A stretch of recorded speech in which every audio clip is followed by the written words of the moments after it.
Cumberland traffic, Coastline 4041, uniform departing 11 glider in town. I had a hat with a button on it, and then the landing was a little hard. With the landing, I hit my head against the canopy at the top, and the button of the hat cracked the canopy.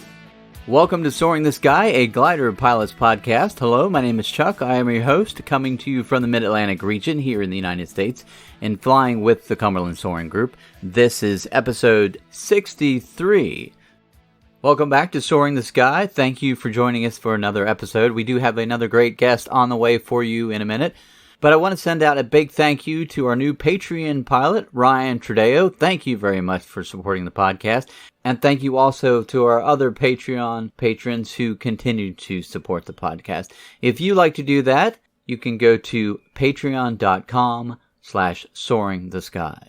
This episode is sponsored by the Southern California Soaring Academy, a 501c3 nonprofit organization based in the high desert of Los Angeles County. Soaring Academy is dedicated to growing the sport of soaring with young people through its 8th grade STEM outreach programs and giving back to PTSD-afflicted veterans during private monthly events.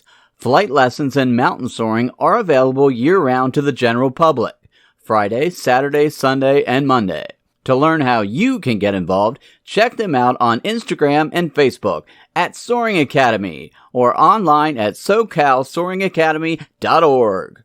Our guest today, originally from Istanbul, but has been calling Berlin home for the past 14 years, is a member for the FCC Berlin, and he considers himself lucky to be in such a great region with some great thermal flights and some great infrastructure where big competitions have been held, including the WGC and German nationals that have been organized there. Clubs and pilots from all over Europe. He is excited he's been able to get to meet a lot of those people. He counts himself a beginner, obtaining his license in 2018. However, he is a very enthusiastic cross-country pilot, eager to learn more, of course, and fly more. His longest flight so far was a 400-kilometer in an LS-4, which happens to be also his favorite glider. He's a software engineer by trade and has been working on an iOS app to make preparation for cross-country flights easier, called Offwind, and he's going to tell us more about that as well. So join us now for another great guest here on Soaring the Sky. Engin Kurutepe, welcome to the podcast. Great to have you today. How are you? Great, Chuck. Thanks. It's great to be here. Yeah, thanks for joining me today. Now, where are you flying out of? I'm based in Berlin, and I fly out of Lucke, which is about 45 minutes drive south of Berlin, so it's like towards Leipzig. Now, how is the terrain there as far as soaring goes? Oh, it's very flat. So we only have thermals. The area around south of Berlin is very sandy. So when the sun is shining, there's not much humidity in the ground, so the thermals start quite quickly. Oh, very nice. But we don't get like very high cloud bases. Usually the highest I've seen so far is about 2,000 meters, 2,200 meters. Now, when did your aviation adventure begin? You know, I was like one of those little kids who always like loved planes and had like plane posters hanging in their room. But I'm from Istanbul originally. So in Istanbul, Turkey, there's not much of an aviation culture. There's almost no private flying. Only people who are like very rich could afford that, and there's like no soaring at all. And then I moved to Berlin for my PhD and job, and kind of forgot about all this. And then 2013, a friend of mine from San Francisco comes to visit Berlin and says, "Hey, I'm a pilot. I'm a like glider pilot. Do you know any glider ports nearby? Can we go and check them out?" I was like, "Oh, I don't, but that sounds like a fun thing to do." So we Googled a bit and then found the club where I'm at right now, the FCC Berlin. And then we just drove out and then wanted to say hi. And it turns out the weekend where we were there, August 2013, they were holding the German nationals. They were like very busy. There's a lot going on in the glider port, and say, "Hey, that's great, but we're busy now. So you can like hang around, you can look, but please come sometime in September if you want to fly." And then that's what we did. So that's how I started. I decided quickly to, yes, I want to do this. I want to start my training. I want to get the license. And so 2013, I started, I guess, the last day of 2013 season, I was scheduled to go solo. But then it was such a windy day, the instructor then said, like, no, that's not a good idea. So let's let's wait for the next season. So I soloed in 2014 and try to fly as much as I can, but then we had a baby and kind of flying took second seat. I had to pause my training for a while. And then finally, 2018, I got my glider license, and now I'm enjoying it a lot. So how was that Checkride? Oh, the Checkride was different than I expected, to be honest, because the way it happens is like you apply for a Checkride, and aviation authority here assigns you to a certain what do you call it, check pilot or like the examiner. And then a few people from my club had the same examiner a few weeks before and say, oh, he's great. It's going to be easy. He's like very chill, very cool. It was great fun. I was like, okay. And then I take the same Checkride on that morning. Some people from the club told me, oh, he's known to be very strict. Oh, poor you. That's going to be a tough ride. I was like, oh, but the other people said something else. So what do you? So I was like really confused when I started the Checkride. But in the end, it went quite good, I guess. And then, I mean, I got the license in the end, so it must have gone well. But he also asked me to do things which I was not expecting. But we did four takeoffs, and one of them was like a longer flight with thermaling and stuff. He asked me to slip a lot, so I had to like show him different variations of slip, more where you bank more or bank less, and sometimes it almost felt like almost like an aerobatic Checkride. Oh, nice. Yeah, it was fun. So where did you go from your Checkride? Oh, that was like the end of 2018 season, and then I was like, okay, that was a good end to the season, so I started waiting for 2019 summer, and then I tried to fly as much as I can, and then I tried to fly longer distances, because before you're allowed to take your Checkride in Germany, you have to finish fly at least 50 kilometers one way. Before your instructor allows you, hey, you're good to take your Checkride. And then I guess the instructors usually try to send you off to places where you're not certain that you land. So because they also want you to have the experience of outlanding on your own. And this whole thing, I really enjoyed it. So that was like one of the days where the weather was not very strong. But the instructor told me, this way, go 60 kilometers that way, and try to land there if you can, or like if you can come back, then come back. And it was really a tough flight going there, because the thermals were very weak and it was against the wind. But then during the flight, the conditions got better. And then when I reached the point, it was really fun. And so I just flew back and landed. And I realized how much fun that is, going cross country, going longer distances. And I tried to do more and more of that. The way it works in our club is you have a progress. I mean, even though legally with your license, you can fly any plane you want, any glider you want, inside the club, to be able to fly some certain club gliders, you have to have flown certain distances. So you can take the ASK 21 or the Grob 102 Astia cross country right when you begin. But then let's say if you want to take the LS4 cross country, you must complete 150 kilometers FAI triangle, for instance. And then there's always this progression. So you have to complete a bigger triangle to be able to fly a better glider cross country. So I started filling these kilometers to start flying better gliders.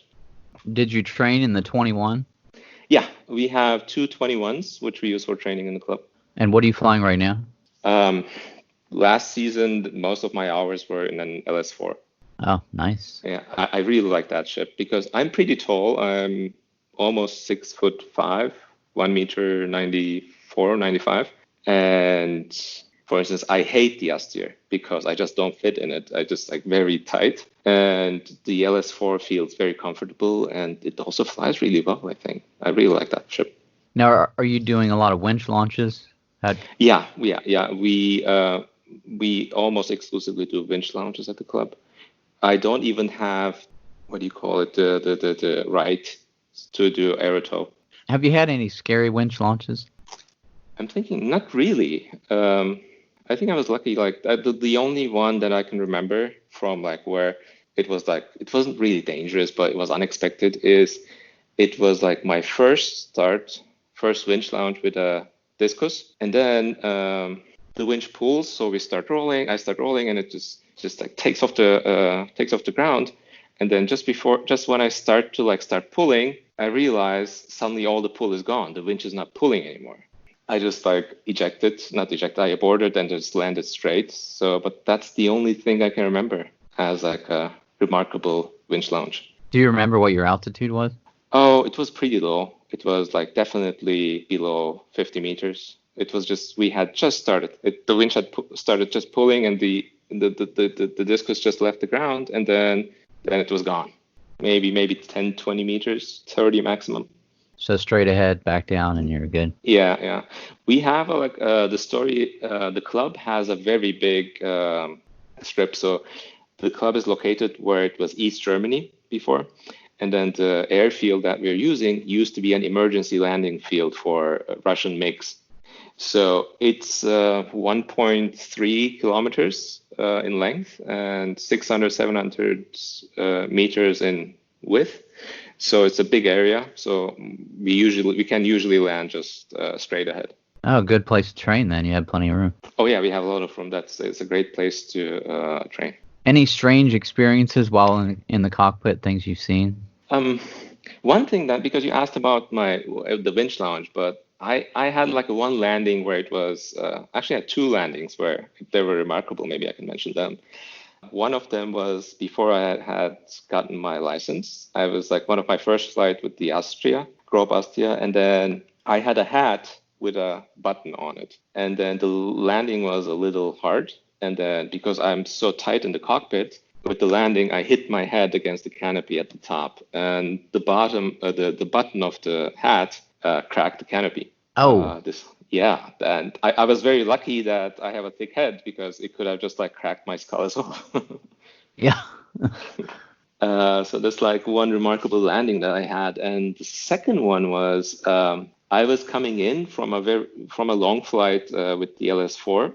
It was near Stuttgart. We were visiting another club in Stuttgart, and I declared my landing. I said my intention is like I intend to land long and pack the glider off for the day, because it was 5 p.m., maybe a bit later than 5 p.m., so it was kind of late. And then I got the okay, let's do that. And then I was just on the final, getting ready for a long landing, so that I stop at the end of the airfield. And then suddenly in the radio, somebody calls me, "Hey, Engin, yeah, we would like to fly with the plane, so can you please land short?" Then I just reacted. I just like pulled out all the spoilers and started slipping, and basically bled all the energy quickly and landed. And only afterwards I realized that was the wrong thing to do, because I was already set for my final. I already had the long landing and like stopping at the end of the field in my head. That was like what I was imagining, and suddenly like changing the plan and doing this like much steeper landing with like bleeding all this energy. It went all fine, but I thought that was the wrong decision at the time to do. I should have just like stuck to my initial decision. And if somebody wants to fly with the plane, we could have just like towed it back to the start with a car. Yeah, that was like the second more remarkable landing. So have you experienced landing out yet? It's part of the training. So I landed out only once so far with an instructor. And the good thing is the area where we fly, our home field, is very flat, and the fields around there are also like pretty large. So it was very, very okay. It was a good experience, but it was not scary at all. But I still have not landed out on my own yet.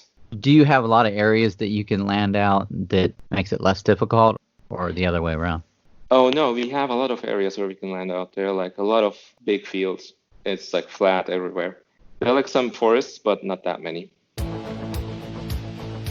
We will get right back to our guest, but right now our safety soaring segment with one of our previous guests, Luca Bertossio.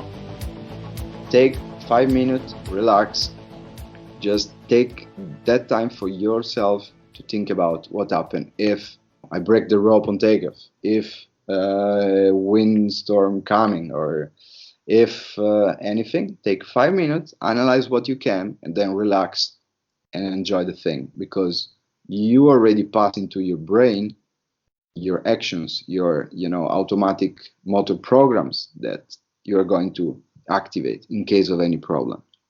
If you'd like to check out more of Luca's conversation with us, check out the episode The Air and a Pair of Wings. If you'd like to sponsor our Safety Soaring segment, get a hold of me at chuck@soaringthesky.com. Now back to our guest. So what weather products do you use before you go soaring? What are your favorites?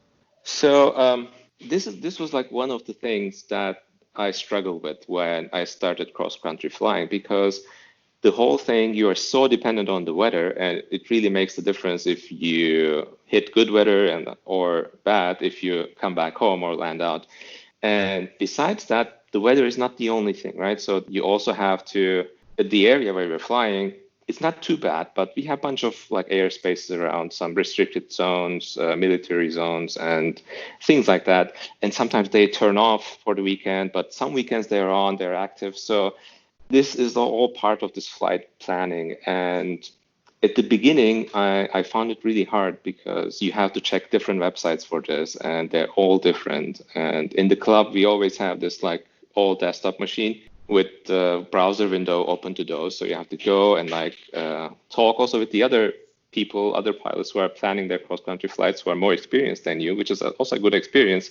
Just like have this exchange with them. Hey, what do you plan to do today? Do you know about this restricted area? Is it active or deactive? And this is not an experience, but it's really hard to get all this information in one place. So I asked around as well what other people do, and it seems like that's what everybody does. Nobody was able to give me a better answer.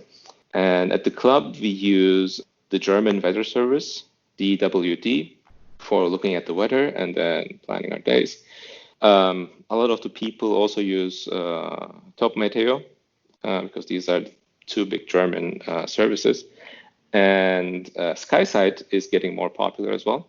So that's like, this is a mix that I use. I use DWD, the German weather service, and SkySight. And because of all this complex information sources, you have to open this website and this page and etc. I decided to build something myself. So I'm a software developer by trade. I've been building apps, and I'm working on an app where you get weather data from SkySight, already preloaded with the relevant airspaces around you, and access to the NOTAM information almost globally. And then so that you can use this like one thing, either on your iPhone, on your iPad, to really plan out your day in the morning, and then first increase your flight safety because you have like better awareness of what's going on, which area is active, which area is not active, and where the good weather is, so that you can both fly safer and also hopefully fly longer distances and have more enjoyable, less stressful flights. Oh, very nice. So not only the weather, but also the airspace and whether it's open and you're able to fly in it? Yeah, because that's the thing that, as a beginner, because we just started cross country a year ago, so I still consider myself a beginner, and this is like what I struggle the most with, especially if you're not in your own club, maybe somewhere else. I had situations where a few of us were planning flights together, and we all took out our smartphones and everybody opened another page, like NOTAMs and airspaces and weather forecast, and like 3 phones side by side, and trying to make sense of all of it, and then open also the paper chart and like put everything on top.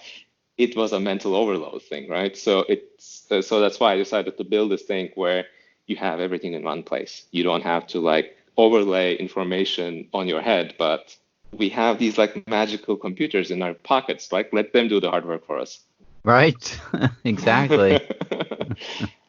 And so much more convenient too. You know, just grab your phone and all that info is right there and you're ready to fly. Yeah.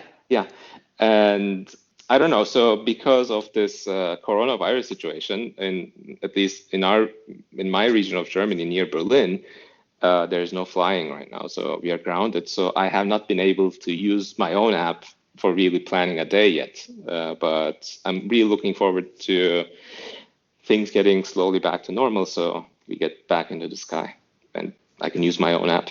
Well, maybe we can include a link in the show notes. I'm not sure if you're ready to release that yet, but yeah, that would be awesome. It's called Aufwind, so aufwind.app, AUFWIND.app.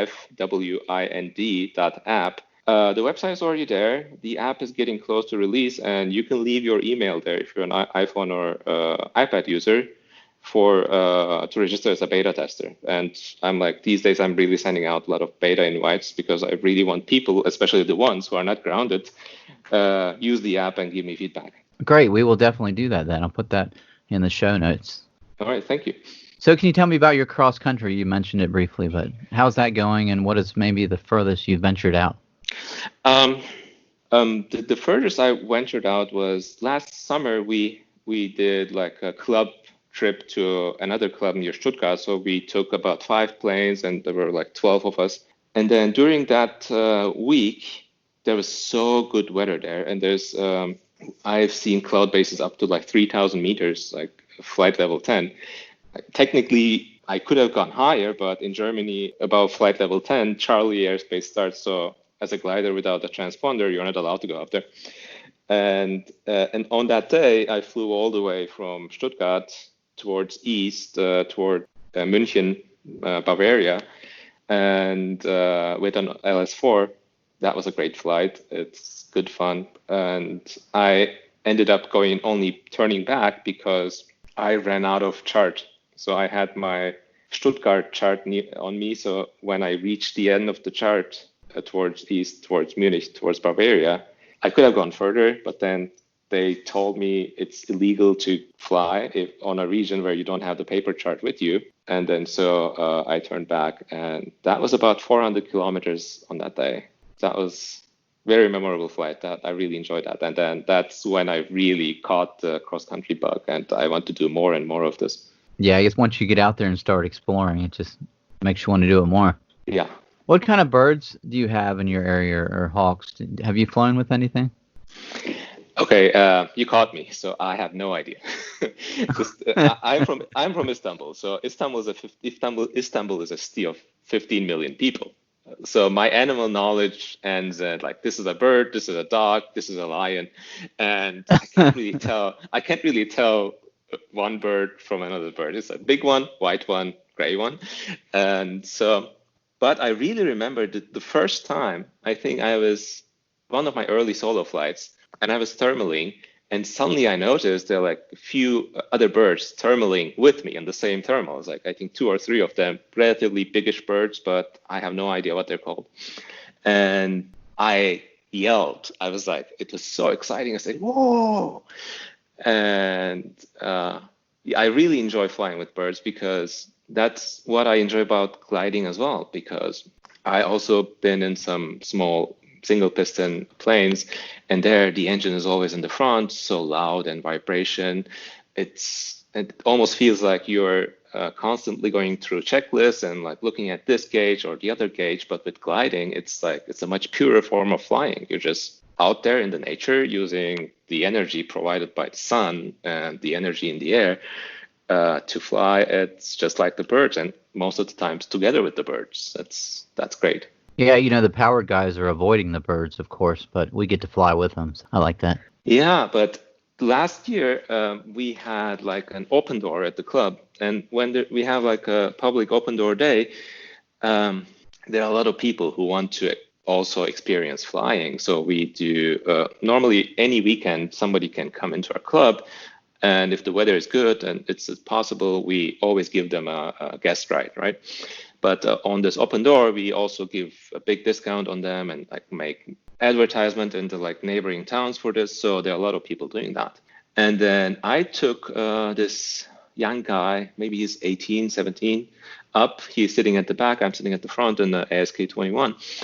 And it was a nice flight. It was like a weekday. It was not very strong. We had half a meter up per second or about that. So we could stay in the air, but we could not really go up. And while I was searching for thermals in the area, this big bird comes towards us really head on. and sitting in front, I saw it. I thought, hey, pull out your camera. There's a bird coming towards us. And I also dove because the big bird was a bit above us. And so I realized, hey, that could get dangerous. So I started diving, but really the bird went straight over our heads, maybe 10 meters away. And that was also like one very exciting moment. Oh, very cool. So you had mentioned some stuff your glider port is doing to help share the love of soaring. So is there anything else they're doing? Oh, what do we do? So we have always this open day, at least once a year, we have this open door events. And we try to keep in connection with the neighboring towns and the other organizations like smaller clubs and stuff in the area so that we can organize things together and so raise some awareness in the area we're based at. And then with Berlin, we have a cooperation with a school where a few teachers there every year, usually around June, July, organize a project with their classes and take about 15 students for a gliding camp in our club. So the students enjoy this a lot. They're like high school students. Every year we get like one or two of them who decide to start their training and stick with the club. So that's what we do. Yeah, once they're usually exposed to soaring, they want to get back in the glider. They're definitely excited. Yeah, but also being a relatively fresh pilot who just got his license about like 1.5 years ago, it's also a lot of work, right? Getting your license. I don't know how it's in the United States, but in Germany, it's very regulated. And then you have to do this, you have to do that, you have to do your cross country, you have to like do your outlanding. So it's a very time-consuming process, especially if you're doing it in a club where it's free but takes more time. Have you ever had any near misses in the air? Not with another glider because like everybody is equipped with FLARM in Germany. So I don't think it's legally required, but de facto everybody has it. So you get a fair warning before while you're flying. But I have not been in any competition, so I don't know how it's like in this like big gaggle flights where 30 people are trying to climb the same terminal. So I don't have this experience. But once I had a close encounter with a engine plane, twin engine, like a small private plane, and I was about maybe 100 meters below the cloud base. And then suddenly, right at the cloud base, my FLARM goes crazy. Beep, beep, beep, beep, beep, beep, beep, beep, beep, beep. And then from the right, with 90 degrees to my flight path, comes this twin-engine small plane. And he's very fast, right, compared to a glider. Suddenly, my FLARM goes crazy. And then maybe 50 meters above me, this like small private plane crosses my path. That was a scary moment because he's a twin-engine plane so much faster than you are, I had not seen him at all. He only like FLARM going crazy made me see him. Do you think he saw you? I don't know, to be honest. I don't know if he was flying IFR or VFR. So I cannot tell because he didn't take any evasive action. It just whoosh. It was like, whoa. Right. It was not that close that it was really dangerous, but it could have been like a few seconds of difference could have made that situation dangerous, right? So I guess we should all remember always look out, try to see. One thing that made the situation a bit more complicated was also he was flying right at cloud base and he also like a gray white plane. So he was hard to see as well for me because I'm below the cloud. So he's flying right at the base of the cloud. He was hard to see. Yeah, camouflaged right in there, huh? Yeah. So one of the questions I usually ask is, do you have any advice on how you can be a better and safer pilot? And of course, you just gave me one, but do you have another piece of advice you would tell someone? I don't know if this flight safety is something I think about a lot. So I don't know why it's like, I don't know if I'm different or if everybody's like this, but I think I try to see it as it's like a game. You can see it as a game, right? You take risk and things happen. Sometimes things work out. Sometimes they don't. Sometimes you land out. Sometimes you have a great flight.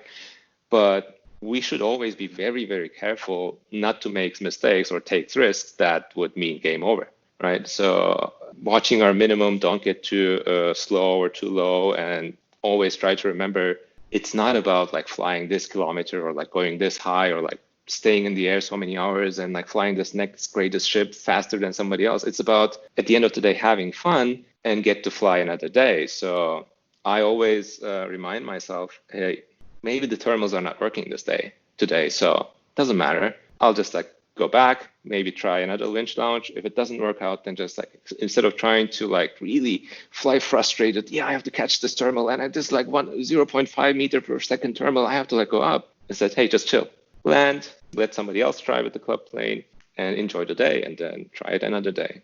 That's some great advice. Thank you. Are there any people at your local club maybe that have been instrumental in your learning, and maybe someone you'd like to give a shout out to? First, I would like to give a shout out to Mang, my friend from San Francisco, who made me find my club and start flying. So he gets a big credit. And then, of course, in our club, we have great instructors, and without their support and help, and then also the structure of the club providing with these great planes and allowing us to fly at such infrastructure, and like that's great. The whole club, FCC Berlin, deserves the shout out, and all the instructors there. I always like to ask this question because it's something we all dream about. But if money was not an issue and you could choose any glider in the world to fly, what would you be flying? I don't know. I'm very happy with the LS4. But the biggest thing in my head when looking at gliders is beyond performance. Am I going to be able to fit in comfortably? Am I going to like fit in there and like sit there for 5 hours, 6 hours a day? That's the biggest question. And so far, I love the LS8. I love the Discos. They fly great, but so far the most comfortable glider that I've been in is the LS4. I can fly the whole day in that thing and never feel cramped or uncomfortable. So I'm pretty happy with my LS4. Yeah, I mean, comfort is definitely a big thing. People don't think about it, but after you're up there for a couple hours, that becomes a big factor. I think it's also a very big factor for not only for performance, also for your safety as well. I mean, especially if you are of a size like I am, where it really matters if you're comfortable or not, to be able to like really focus on safe flying and terminaling and everything. It helps if you're not like preoccupied with your knees or back hurting or your head rubbing against the canopy. So I think it's very important. Have you been in any maybe extreme weather conditions or maybe situation where there was a thunderstorm headed your way and you had to land?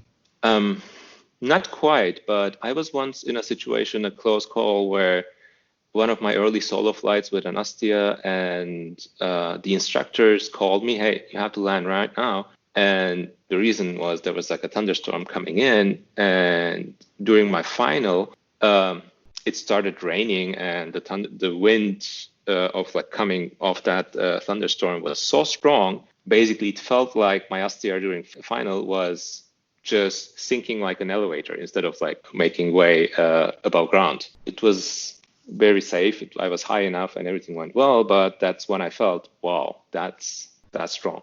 Yeah, something you don't want to mess with when those things start getting close. No, not at all. Engin, is there anything you'd like to add? No, thanks for this opportunity. That was great fun, and I really enjoyed talking with you, and I really enjoyed the podcast, and I enjoy listening to the podcast. Keep up the good work. Thank you, Engin. I definitely appreciate that. And we're going to keep track of your app that you're working on and put a link in the show notes here. I'm excited for you. I'm excited to see how that's going to work out, and it's going to be a great help, I know, to a lot of pilots. I hope so, because that's something I built because I felt I needed, and I hope it helps somebody else in the similar situation. Thank you, Engin. Thank you, Chuck.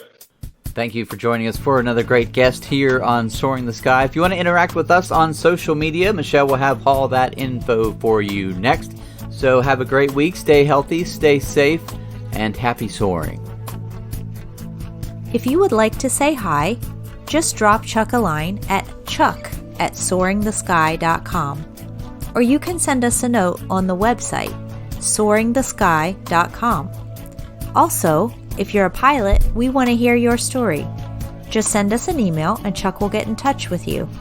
We hope you join us next week for another great guest and adventure on Soaring the Sky. Music for the podcast was written and produced by Kim Spangler. Voiceover work was provided by Michelle Perez. Graphic design for the podcast was created by Zachary Fulton.